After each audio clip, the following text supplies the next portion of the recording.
Plusieurs parties du cerveau jouent un rôle dans le processus de la mémoire. L'une des structures encéphaliques impliquées est l'hippocampe. En effet, l'hippocampe participe au stockage des informations nouvellement reçues par les sens. Non seulement il reçoit les informations sensorielles, mais il joue également un rôle essentiel dans le traitement de celles-ci avant de les transférer vers plusieurs autres parties du cortex afin de les stocker. Le thalamus, pour sa part, est une structure qui permet la formation de nouveaux souvenirs. Une lésion au niveau du thalamus entraîne l'incapacité d'encoder de nouveaux souvenirs. Les souvenirs formés avant la lésion seront intacts, mais aucun nouveau ne pourront être enregistrés. D'autre part, le cortex cérébral procure la conscience, qui est définie comme étant la capacité de représentation mentale et de prise de conscience des expériences passées, présentes et futures, ainsi que de leurs impacts et conséquences. Le cortex cérébral permet donc de faire un retour en arrière et de planifier les événements à venir. La mémoire comporte 3 stades, soit la mémoire sensorielle, la mémoire à court terme et la mémoire à long terme. La mémoire sensorielle conserve en fait des impressions formées par les fixations visuelles, appelées saccades, afin de former un ensemble qui semble fluide. Ce stade de la mémoire conserve ces impressions assez longtemps pour que cette série de perceptions semble liée. Grâce à cette mémoire, nous possédons un registre pour chacun des sens et les différentes aires sensorielles du cerveau s'acquittent de cette tâche mnésique. La mémoire à court terme est utilisée lorsque l'on porte attention à un stimulus sensoriel. Ce stimulus sensoriel sera alors retenu par la mémoire à court terme durant environ 1 minute. Les données placées dans ce stade de la mémoire ont tendance à être oubliées après environ 10 secondes si elles ne sont pas répétées. La manière la plus efficace pour retenir de l'information dans la mémoire à court terme est donc de donner à ces informations un sens supérieur en les reliant à d'autres connaissances et en faisant des liens entre les informations. Une autre façon de maintenir l'information dans la mémoire à court terme est de répéter l'information à voix haute ou mentalement, ce qui est légèrement moins efficace que la première méthode. En 1959, les chercheurs Peterson et Peterson ont démontré que l'interruption de la répétition peut inhiber la mémoire à court terme. En effet, ils affirment que l'apparition d'informations nouvelles dans la mémoire à court terme entraîne un remplacement de l'information qui s'y trouvait. Donc, à la question « Peut-on apprendre ces leçons en écoutant de la musique ou en regardant la télévision ?» Peterson et Peterson répondraient que non, puisque l'information mémorisée serait remplacée par l'information véhiculée par la télévision. Toute forme de distraction fait donc interférence avec le processus de mémorisation et a un effet négatif sur celui-ci. Le troisième et dernier stade de la mémoire est la mémoire à long terme. C'est le stade qui permet le stockage quasi permanent de l'information. La mémoire à long terme est théoriquement très impressionnante puisque l'aptitude humaine à stocker l'information est illimitée. En effet, aucune recherche tend à indiquer que l'information stockée dans la mémoire à long terme est ultimement remplacée par de la nouvelle information. Il suffirait donc d'avoir des indices suffisants pour se souvenir d'une information qui semblait être oubliée pour toujours. Peut-être avez-vous déjà vécu l'expérience. Par exemple, vous sentez une odeur particulière qui vous rappelle un souvenir oublié depuis des années et celui-ci refait soudainement surface. Finalement, pour revenir au lien entre la mémoire des connaissances et la réussite scolaire, il est possible d'établir un lien entre ces deux phénomènes. En effet, la mémoire de travail joue un rôle crucial dans le processus de stockage de l'information à long terme ainsi que dans la récupération de l'information préalablement apprise. Une grande majorité des cours requièrent une certaine mémorisation. Une bonne mémoire permettrait donc certainement d'obtenir des résultats scolaires satisfaisants, mais la compréhension demeure essentielle dans la majorité des cours, car ce qui permet de mémoriser efficacement est d'établir des liens entre les connaissances, ce qui demande une bonne compréhension des concepts. En ce qui concerne les types de mémoire, il est bien connu que chaque personne possède ses méthodes différentes lorsqu'il est temps d'apprendre. Certaines personnes retiennent mieux lorsqu'elles ont lu ou vu l'information, d'autres ont besoin d'un support audio ou de répéter à voix haute le contenu de leur cours pour mieux apprendre, alors qu'il y a des gens qui ont une mémoire majoritairement axée sur les autres sens.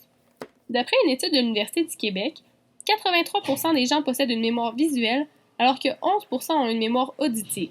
Le 6% restant sont des personnes qui apprennent mieux par l'odorat, le toucher ou le goût.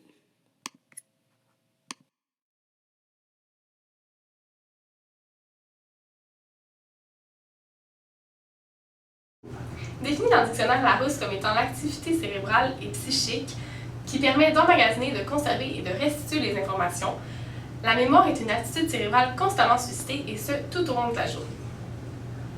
Étant omniprésente dans la vie de tous les jours, la mémoire est particulièrement suscitée lors du cheminement scolaire, étant donné la proportion élevée d'informations à mémoriser.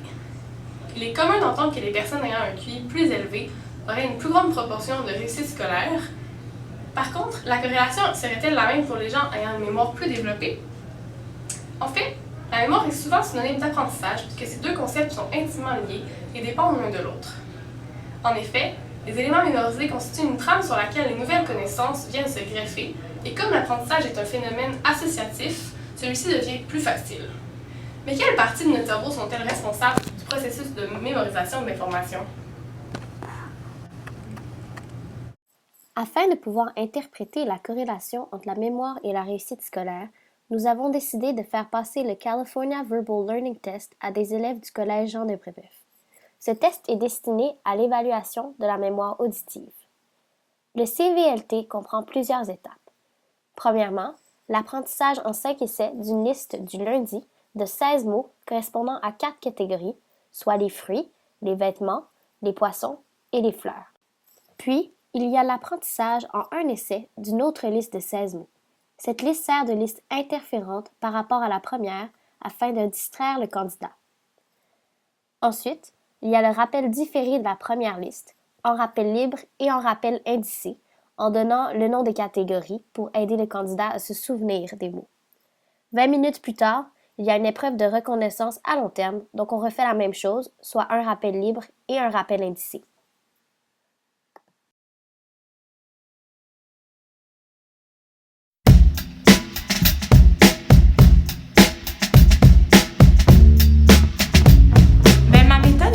C'est que je me prends quelques jours à l'avance pour laisser le temps à mon cerveau de vraiment apprendre tout. Puis, comme chaque jour, je révise ce que j'ai révisé la veille. Comme ça, je vois comme la progression des acquis. Veston, manteau, robe, souliers, jonquille, tulipe. Yeah, that's funky. Yeah, that's funky. Ok, donc moi, ma technique d'étude, c'est que j'étudie de dernière minute, puis je fais vraiment tout d'un coup, sans pause. Sardine, hareng, jonquille, tulipe.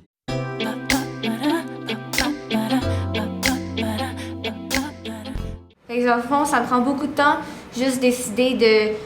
Ça me prend beaucoup de temps à apprendre quelque chose parce que j'essaie de le faire correctement, vu que je suis un peu perfectionniste, pour avoir des bonnes notes. Souliers, banane, melon. Ah yes! Quand j'étudie, je réécris mes choses. Je pense que je suis un peu dans ceux des moins. Genre, je passe pas ma vie à bûcher, mais j'étudie. Genre, je fais pas rien. Fait que c'est proportionnel. Œillet, veston, manteau, souliers, sardines, melon, citron, fraises. Everybody get up. Ben, je mets pas beaucoup d'efforts. Je pourrais travailler plus. Donc, je suis pas très organisé. C'est sûr, ça affecte mes résultats. Les citrons, souliers, jacinthe, morue, sardines, robe.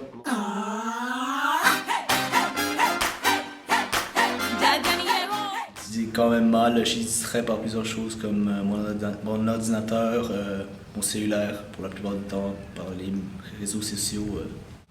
Puis à cause de ça, je suis pas capable de me concentrer sur quelque chose pendant très longtemps.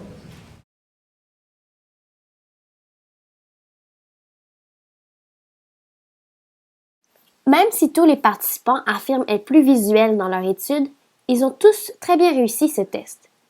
Tous ont usé involontairement du concept de l'effet sériel. En effet, plusieurs se sont surtout souvenus des premiers mots qu'ils ont eu le temps de se répéter dans leur tête et des derniers mots qui restaient très récents pour eux lors des premiers essais. Les participants qui ont mieux réussi le test, soit Lina, Gabriel et Alexandre, ont très rapidement découvert les 4 catégories qui se cachaient dans la liste. Ainsi, Ils ont pu utiliser cela comme un truc mnémotechnique pour se rappeler de plus de mots que les autres. Alexandre est celui qui s'est grandement démarqué, le dernière minute aux résultats scolaires extraordinaires. Ceci n'est pas surprenant car il réussit à obtenir de bons résultats en étudiant souvent très peu de temps. Sa bonne mémoire est sans doute ce qui l'aide à faire cela avec grande facilité. D'un autre côté, Adil et Rafoul ont obtenu les moins bons résultats dans le test et c'est aussi ceux qui ne sont pas satisfaits de leurs résultats scolaires. Plusieurs éléments peuvent expliquer leurs résultats scolaires et une moins bonne mémoire, peut-être due à un manque de concentration, pourrait être une des causes selon les résultats obtenus. En bref, cette petite expérience nous a démontré que mémoire et résultats scolaires vont de pair, soulignant ainsi peut-être l'importance du par cœur dans l'étude collégiale.